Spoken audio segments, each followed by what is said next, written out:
दोस्तों 30 अप्रैल की बात है। पाकिस्तान के सुप्रीम कोर्ट ने 7 जजेस की एक बेंच में जस्टिस गुलजार अहमद, जो कि पाकिस्तान के चीफ जस्टिस हैं, उन्होंने एक अनुमति दी है, उन्होंने एक परमिशन दी है इमरान खान सरकार को कि इमरान खान की गवर्नमेंट अगर चाहे तो पीओके के गिलगिट बाल्टिस्तान एरिया में इलेक्शन करवा सकती है।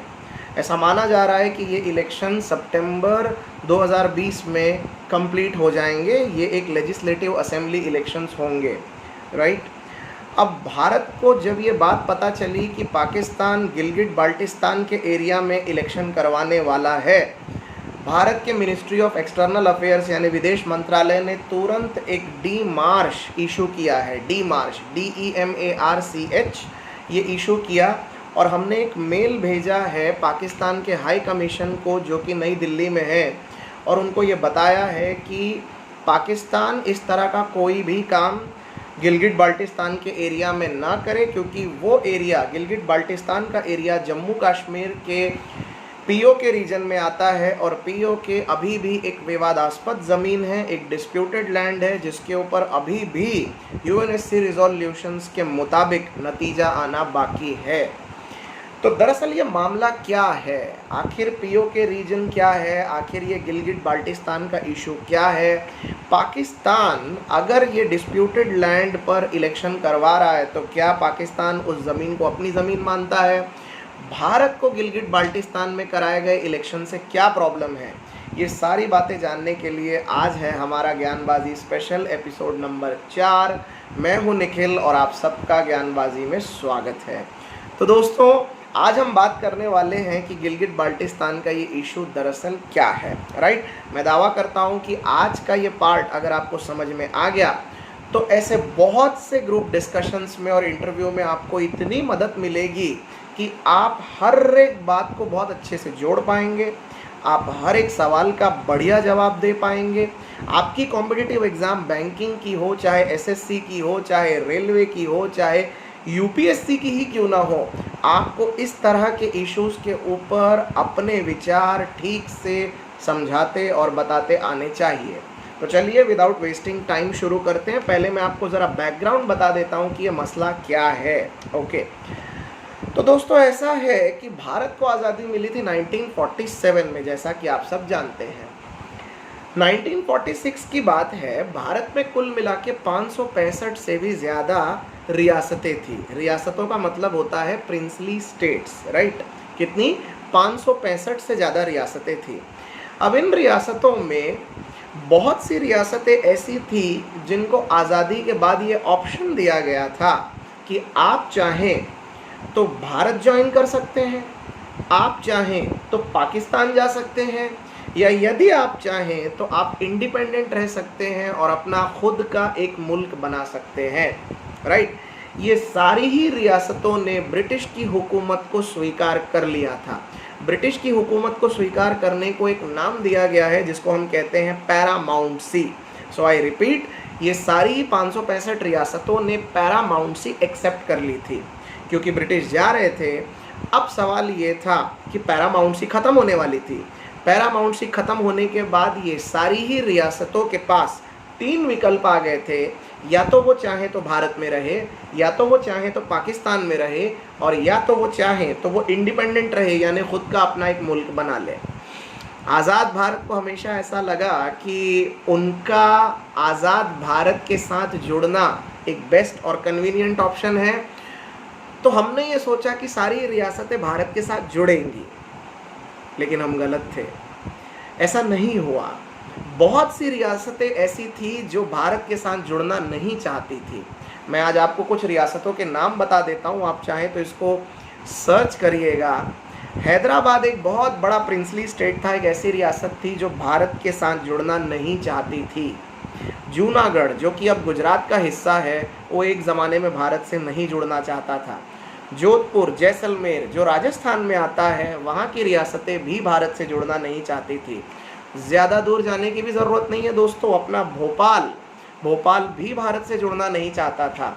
And then one of the top most, the biggest on the northern side, that is Jammu and Kashmir. ये भी एक ऐसी रियासत थी जो भारत के साथ जुड़ने में इंटरेस्टेड नहीं थी। अब ये सारी रियासतों को एक एक करके सरदार वल्लभ भाई पटेल साहब ने, जो कि आज़ाद भारत के सबसे पहले गृह मंत्री रहे, उन्होंने एक एक करके इन सबको जोड़ा, क्योंकि भारत के रियासती मामलों के सबसे बड़े सलाहकार और सबसे बड़े अध्यक्ष वही चुने गए थे, तो ये सारे मामले उनके ही अंडर आते थे।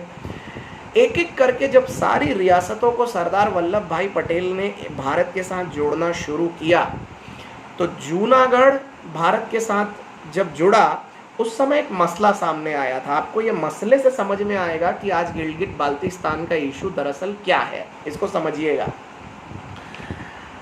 उस जमाने में प्रत्येक राज्य को इंस्ट्रूमेंट ऑफ असेशन नाम के एक कागज पर राजा को अपने दस्तखत करने होते थे। जब जूनागढ़ के नवाब को इंस्ट्रूमेंट ऑफ असेशन दिया गया, उनको ये पूछा गया कि आप भारत ज्वाइन करेंगे या पाकिस्तान। जूनागढ़ के नवाब ने पाकिस्तान ज्वाइन करने की बात की, तो वो चले गए पाकिस्तान।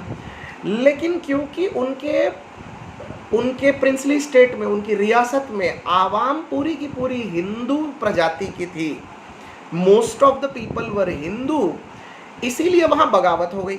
और बगावत हो जाने के वजह से पाकिस्तान के गवर्नर जनरल मोहम्मद अली जिन्ना को जूनागढ़ वापस भारत को लौटाना पड़ा, और इस तरीके से जूनागढ़ वापस भारत का हिस्सा बन गया।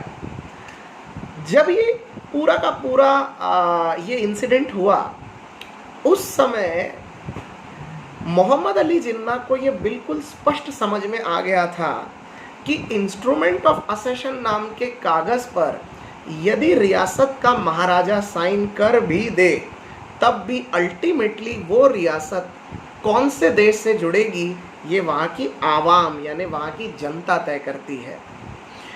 अगर ऐसा है तो मोहम्मद अली जिन्ना बहुत श्योर थे कि जम्मू एंड कश्मीर की रियासत, कश्मीर रियासत पूरी की पूरी, वहाँ पर राजा हिंदू है, राजा हरि सिंह, लेकिन प्रजा पूरी मुस्लिम है। ऐसे में यदि बगावत हो तो कश्मीर किसके पास जाएगा? पाकिस्तान के पास जाएगा।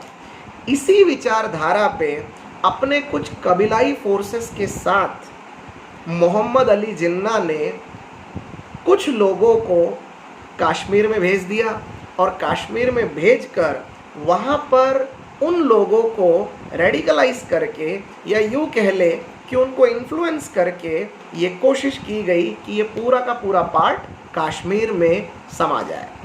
जब ये सब कुछ चल रहा था, तब एक दिन अचानक महाराजा हरि सिंह ने इंस्ट्रूमेंट ऑफ असेशन के पेपर पर साइन किया। इंस्ट्रूमेंट ऑफ असेशन के पेपर पे साइन हुए और महाराजा हरि सिंह ने पूरा का पूरा कश्मीर भारत के नाम कर दिया। जैसे ही पूरा कश्मीर भारत के नाम किया गया, अब आप ध्यान से सुनना, गिलगिट बाल्टिस्तान, लेह, लद्दाख, सियाचिन ग्लेशियर, आज का करगिल, जम्मू, श्रीनगर, अक्साई चिन, ये पूरा का पूरा एरिया इंस्ट्रूमेंट ऑफ असेशन नाम के कागज़ पर दस्तखत करने की वजह से भारत के पार्ट बन गए। जब ऐसा हुआ तो यकीनन, क्योंकि कबीलाई फोर्सेस कश्मीर में घुस चुके थे, दोनों ही देशों के बीच में युद्ध हो गया। दोनों देशों के बीच में जब युद्ध हुआ, समय चल रहा था 1947, आज़ादी को हार्डली 3 महीने हुए थे, और भारत और पाकिस्तान के बीच में कश्मीर मसले को लेकर सबसे पहला युद्ध हो गया। युद्ध में हमारी सेना ने धीरे धीरे पाकिस्तानी और उनके फोर्सेस और कबीलाइयों को पीछे ढकेलना शुरू किया, और उधर से पाकिस्तानी फोर्सेस एग्रेसिवली आगे आने की कोशिश कर रहे थे। श्रीनगर तक आते आते हमने उनको रोक लिया, और उसके बाद फिर उनको पीछे ढकेला। पीछे ढकेल देने के बाद ये मामला चला गया, अचानक से जवाहरलाल नेहरू की अगुवाई में ये मामला चला गया यूनाइटेड नेशंस में, और यूनाइटेड नेशंस ने भारत और पाकिस्तान के बीच कश्मीर समझौते का एक रिजोल्यूशन 47 तैयार किया, और उस रिजोल्यूशन 47 में ये तय किया गया कि कश्मीर भारत को मिलेगा या पाकिस्तान को मिलेगा, इसका फैसला वहाँ की आवाम करेगी, वहाँ की जनता करेगी। और कैसे करेगी? जनता इसका फैसला करेगी पब्लिक रेफरेंडम के द्वारा। आप ये वर्ड जरूर याद रखना, पब्लिक रेफरेंडम। इसे पॉलिटिक्स की भाषा में प्लेबिसाइट कहा जाता है, PLEBISCITE, प्लेबिसाइट।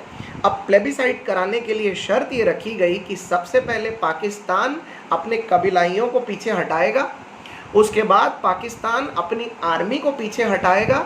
जब कबीलाई और आर्मी ये दोनों पीछे हट जाएंगे तब भारत अपनी आर्मी को पीछे हटाएगा और बिना किसी दबाव के, बिना किसी आर्थिक और मिलिट्री दबाव के पब्लिक के बीच में वोटिंग कराई जाएगी और वोटिंग में लोग जैसा वोट की प्रतिक्रिया देंगे उस हिसाब से कश्मीर उस देश को दिया जाएगा।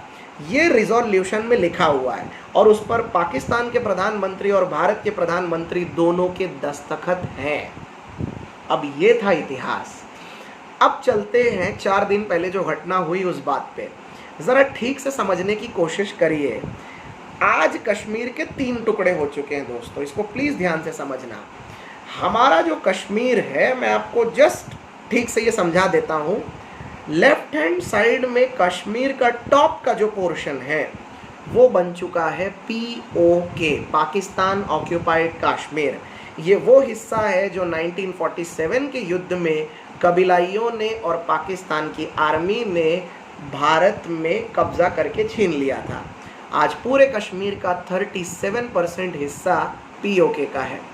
उसके बाद सेकंड नंबर पर आ जाता है हमारा कश्मीर, जो कि भारत के पास है, जिसमें जम्मू, श्रीनगर, लेह, लद्दाख ये सारी चीज़ें आती हैं, सियाचिन ग्लेशियर, कारगिल वगैरह। ये पूरा का पूरा पोर्शन 43% ऑफ टोटल कश्मीर है, राइट, 43। और POK कितना है? 37। तो 37 और 43 कितना हो गया? 80%। अब बच गया बाकी का 20। तो राइट हैंड साइड में थोड़ा और आगे जाएंगे तो बचा हुआ 20% उसको बोला जाता है अक्साई चिन।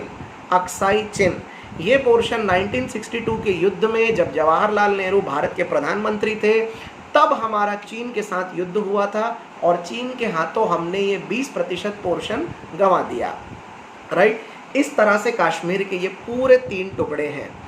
अब बात करते हैं POK की। POK का वो पोर्शन जहां पाकिस्तान अभी इलेक्शन करवाने की बात कर रहा है, उस POK के पोर्शन में गिलगिट और बाल्टिस्तान का एक बहुत बड़ा रेंज आता है जिसमें कई सारे डिस्ट्रिक्ट्स हैं।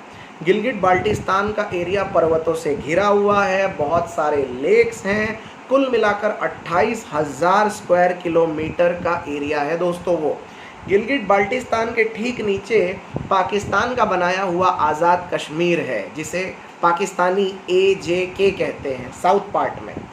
गिलगिट बाल्टिस्तान के ठीक ऊपर नॉर्दर्न पार्ट में अफ़गानिस्तान बॉर्डर है। गिलगिट बाल्टिस्तान के पूर्व साइड में चाइना है और गिलगिट बाल्टिस्तान के साउथ ईस्ट साइड में हमारा भारत है। अब ये गिलगिट बाल्टिस्तान एक विवादास्पद जगह है क्योंकि 1947 के युद्ध में POK का पूरा पोर्शन जो पाकिस्तान ने छीन लिया, उसका अंतिम फैसला कैसे होना है मैंने आपको ऑलरेडी बताया, पब्लिक रेफरेंडम यानी प्लेबिसाइट के थ्रू। लेकिन अब पाकिस्तान अपनी कुछ गुस्ताखियों से, जो कि वो कभी वाजिब नहीं आता, कभी बाज नहीं आता, उसने वहाँ पर इलेक्शंस कराने की एक बहुत बड़ी पहल की है। पाकिस्तान में कुल मिलाकर 4 प्रोविंस हैं यानी 4 राज्य हैं। पाकिस्तान पूरी कोशिश कर रहा है कि गिलगिट बाल्टिस्तान जो POK के अंदर आता है उसको वो अपना 5वां राज्य घोषित करे। ठीक सुना दोस्तों आपने, वो वहाँ पर अपना 5वां राज्य बनाना चाहता है, राइट। और मज़े की बात यह है कि पाकिस्तान के सुप्रीम कोर्ट के चीफ जस्टिस गुलजार अहमद साहब ने 7 जजेस की बेंच में 30 अप्रैल को अपने एक फैसले में ये बोल दिया कि अगर इमरान खान सरकार चाहे तो गिलगिट बाल्टिस्तान में वो चुनाव करवा सकती है। ये चुनाव सितंबर में संपन्न हो सकते हैं। अब जैसे ये बात पता चली, भारत के तरफ से तो प्रतिक्रिया आनी ही थी क्योंकि हमारे लिए ये इम्पॉसिबल है। कश्मीर का मसला is like setting everything on stones. तो दुनिया हमें कुछ भी समझाए, कश्मीर भारत का एक अभिन्न हिस्सा है और भारत उसको बिल्कुल गंवाना नहीं चाहेगा। विदेश मंत्रालय ने बहुत बुरी तरह से इसके ऊपर रिटेलिएट किया और एक डीमार्श इशू जारी किया है। DEMARCHE, डीमार्श। ये इंग्लिश का एक अच्छा शब्द है, कभी आपको वोकैबुलरी में ये पूछा जा सकता है। इसका मतलब होता है कि एक राजनीतिक पहल करना, एक पॉलिटिकल इनिशिएटिव लेना किसी चीज़ का प्रोटेस्ट करने के लिए। तो भारत ने वो शुरू कर दिया है और भारत का कहना ये है कि सबसे पहले पीओके का पूरा एरिया जो कि पाकिस्तान ने ज़बरदस्ती अपने कब्जे में करके रखा है, उन एरियाज़ को पाकिस्तान खाली करे। दूसरा, पाकिस्तान को कोई संवैधानिक हक नहीं है कि वो वहाँ पर चुनाव करवाए। और तीसरी बात, जितना जल्दी हो सके पाकिस्तान अपनी आर्मी वहाँ से हटाए और वो पूरा का पूरा एक ऑटोनॉमस एरिया जिसको पाकिस्तान ने अपने कब्जे में रखा है उसको स्वतंत्र करे। हमने कुछ बोला तो पाकिस्तान की तरफ से तो रिएक्शन आना ही था, पाकिस्तान की तरफ से इसकी प्रतिक्रिया आई है और पाकिस्तानियों ने ये कहा है कि यदि आप आर्टिकल 370 बिना किसी इजाज़त के अगस्त 2019 में हटा सकते हैं तो हम भी पीओके में इलेक्शन करवा सकते हैं। ये उनका स्टेटमेंट आया। बताइए, मजाक कर रहे हैं बिल्कुल। तो उन्होंने बोला है कि आर्टिकल 370 जो कश्मीर से हटाया गया वो भी यूनाइटेड नेशन सिक्योरिटी काउंसिल के रिजोल्यूशन के खिलाफ था और भारत ने ये ज़बरदस्ती किया। तो जब भारत ऐसा कर सकता है तो हम भी ऐसा कर सकते हैं, राइट। और अब ये पूरा का पूरा मामला बुरी तरह से उलझ चुका है, राइट। अच्छा, इसमें एक मज़े की बात और है। इससे पहले कि आप इसके ऊपर कोई डाउट पूछें, मैं आपको बता देता हूँ। दोस्तों, आप ये भी सोचिए कि पाकिस्तान के सुप्रीम कोर्ट को अधिकार कहाँ से मिला कि वो पीओके के बारे में कोई भी फैसला कर सके। ये भी बड़ा दिलचस्प है। किसी भी देश के सुप्रीम कोर्ट का अपना एक दायरा होता है। अगर हम बॉम्बे हाई कोर्ट की बात करें तो बॉम्बे हाई कोर्ट का ज्यूरिसडिक्शन का दायरा क्या होगा? केवल महाराष्ट्र। राजस्थान हाई कोर्ट के ज्यूरिसडिक्शन का दायरा क्या होगा? केवल राजस्थान। भारतीय सुप्रीम कोर्ट के ज्यूरिसडिक्शन का दायरा क्या होगा? केवल भारत। वैसे ही पाकिस्तान के सुप्रीम कोर्ट का दायरा क्या होना चाहिए? केवल पाकिस्तान। लेकिन पाकिस्तानी सुप्रीम कोर्ट ने साल 2018 में अपने ही कोर्ट में एक केस में उन्होंने खुद ही ये फैसला लिया कि आज के बाद पीओके से संबंधित किसी भी प्रकार के मसले में वो ज्यूरिसडिक्शन रखेंगे और वो पूरा का पूरा पाकिस्तानी ज्यूरिसडिक्शन यानी पाकिस्तानी सुप्रीम कोर्ट के ज्यूरिसडिक्शन में आएगा और वो उसके ऊपर फैसले सुना सकते हैं। और पाकिस्तानी सुप्रीम कोर्ट ने ये फैसला सुनाया है कि वहाँ पर वो इलेक्शन करवाने वाले हैं। मुझे लगता है कि अपने आप में आने वाले दिन में बहुत बड़ा पेचीदा प्रॉब्लम बनने वाला है, क्योंकि ये इतना आसान नहीं है। इस वक्त पाकिस्तान में पेंडेमिक फैला हुआ है, पाकिस्तानी सरकार ऑलरेडी क्राइसिस में जूझ रही है। कोशिश तो ये होनी चाहिए थी कि इमरान खान सरकार अभी इस वक्त अपने लोकल्स पे ध्यान दे, अपने लोगों पे ध्यान दे, लोगों की आर्थिक मदद पे ध्यान दे, जॉब लॉसेस पे ध्यान दे और पेंडेमिक से बाहर निकलने की कोशिश करे। लेकिन बावजूद इसके इस तरह की राजनीतिक और भौगोलिक हरकतें पाकिस्तान के तरफ से होती रही हैं और हमारे लिए इसमें कुछ भी नया नहीं है। हालांकि पाकिस्तान को नसीहत देने का मेरा कोई इरादा नहीं था इसमें, हाँ, लेकिन इतना ज़रूर है कि जिस तरह से वैश्विक महामारी इस वक्त दुनिया में फैली हुई है, पाकिस्तान के लिए दूसरी भी चीज़ें प्रायोरिटीज़ पे थी। बहरहाल भारत ने इसका एक कड़ा जवाब देते हुए ये कहा है कि पीओके वाले मसले पर किसी भी तरह की कोई भी दखल अंदाजी हम सहन नहीं करेंगे। अगर ये मसला आगे बढ़ा और पाकिस्तान इस मामले में पीछे नहीं हटा तो ट्रस्ट में दोस्तों, शायद युद्ध की परिस्थितियां बन सकती है। और इस वैश्विक महामारी में जहां हमारी जीडीपी इस कदर नीचे जा चुकी है, नौकरियों के बेहाल चालू है, क्या वाकई में भारत किसी युद्ध के लिए तैयार है? क्या वाकई में पाकिस्तान किसी युद्ध के लिए तैयार है? क्या इन दोनों देशों को राजनीतिक मुद्दों को इस वक्त बाजू में रखकर अपने देश के बारे में नहीं सोचना चाहिए? क्या ये ज़रूरी नहीं है कि इस वक्त लोगों की जान बचाने के ऊपर सरकार को ज़्यादा काम करना चाहिए, आर्थिक स्थिति को मजबूत करने के ऊपर ज़्यादा काम करना चाहिए? जवाब आपको तय करना है और आपको मुझे कमेंट्स थ्रेड में बताना है। आज के ज्ञानबाजी में आपके लिए केवल इतना ही। उम्मीद करता हूँ कि आपको इसमें सोचने के लिए बहुत कुछ मिला, समझने के लिए और जानने के लिए भी काफ़ी कुछ मिला। कमेंट्स थ्रेड में आपका इंतज़ार रहेगा, आप इस मसले पर क्या सोचते हैं और आपके जो भी सवाल हैं, I would love to answer all of them. ज़रूर कमेंट्स थ्रेड में लिखिएगा। मेरी प्रत्येक स्टूडेंट से अपील है कि मेरे वीडियो ज़रूर देखें, आपके विचार उसके ऊपर व्यक्त करें और हो सके तो मुझे व्हाट्सएप पर नहीं, यूट्यूब पर ही कमेंट्स थ्रेड में सवाल पूछें।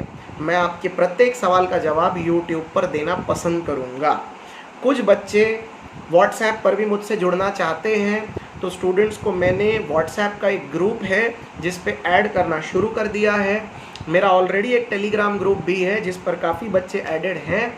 कोशिश करिए कि आप दोनों जगह ऐडेड हों या कम से कम किसी एक जगह आप ज़रूर मेंबर बने रहें, राइट।